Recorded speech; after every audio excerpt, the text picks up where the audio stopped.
Hi guys. C-Drama greets you. Hua Shu lost the election for Tiangong and was not elected as Yunzun, which made her angry and wanted to question Emperor Lanfeng. However, Hua Shu unexpectedly learned that Emperor Lanfeng had been at Qinglong Terrace these days. When she went there in person, she found that Emperor Lanfeng had been punished for protecting the soul arrow, and he was suffering from thunder after wave, and his whole body was extremely weak.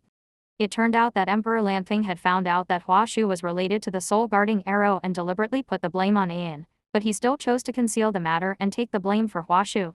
Not only that, Emperor Lanfeng once again proposed to Hua Shu. Even though he knew how scheming Hua Shu was, he did it all for the sake of the Peacock clan. If he loves her, he must love everything about her. As a heavenly monarch, he must also act fairly and prevent her from straying into the Peacock family. Go astray and do things that harm others and yourself. Hua Shu was so moved after hearing this that she silently agreed to their marriage. Kinglin handed the god-killing flower seeds to the Peacock King and told him to plant them in the fairy veins of Days Mountain and asked Fangning to cooperate. Fangning used the Linglong Tower in Phoenix Mountain to distract Xianxia, Shenzhou, and Kuching. The three of them worked together to cast reinforcements, but to no avail. The top priority was either to get the Fire Phoenix Immortal Yuan or someone to sacrifice the Immortal Yuan to stabilize the Linglong Tower. Kuching believed that this disaster was caused by him and decided to contribute immortality. Kingi was very worried and hurriedly informed Ayan and others. Ayan asked Hongyi and Yanshuang to stop Kuching. She had her own way to get back the immortal essence, and the so-called way was to go to Yuming Realm and donate half of her inner elixir spiritual power in equal exchange with AOG. Soon, spiritual power followed Ayan's fingertips and continuously entered Ziyuan's body, quietly repairing his soul until the broken soul mark deep in his ghost core gathered and took shape little by little, gradually becoming stronger and more stable. In contrast, Ayan's face became increasingly pale. To thank Ayan, Ziyuan not only handed over 2 copies of the Fire Phoenix Immortal Yuan, but also helped her improve her cultivation and be promoted to a subordinate. But in the next second, Ayan guessed that Ziyuan was AOG through finger twisting, and the two of them were the same person.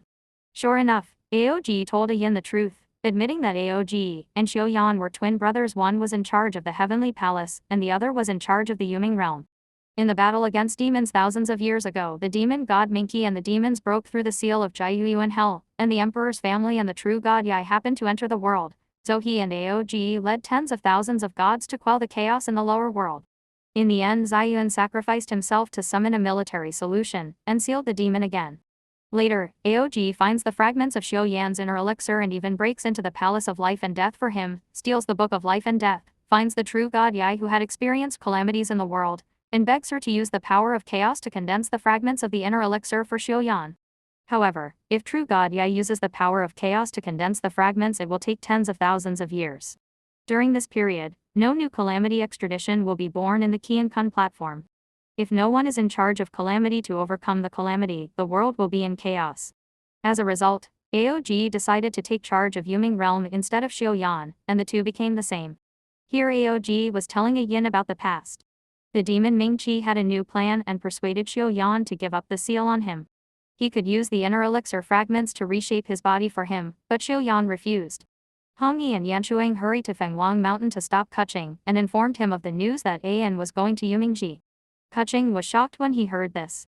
When he came to Yuming Realm, Ayan was already weak and fell into a coma after handing over 2 copies of Fire Phoenix Immortal Yuan. Kuching sent Ayan back to Daisishan. Xianxia and others diagnosed her and found that she was about to expire.